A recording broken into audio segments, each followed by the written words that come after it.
Good morning. Good morning. चलो बैठो। चलो आज आपसे एक सवाल पूछता हूँ, सही से उत्तर देना। तुम बहुत बच्चे शरारती हो तुम। सही ना उत्तर दिए, देख रहे हो गोदाई? बैल की तरह सर मत हिलाइए, मुंह से उत्तर दीजिए।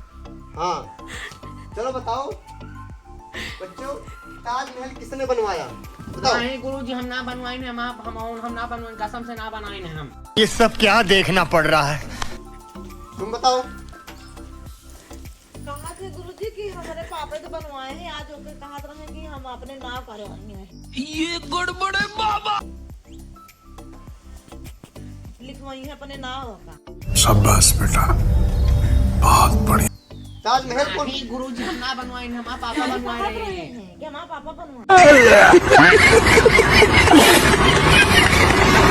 बैठो तुम लोग। तुम कुछ नहीं आता किसी को, इनके पापा बनवाए था शाबाश बेटा, बहुत बढ़िया। ताजमहल। खत्म हो गया भैया मैटर।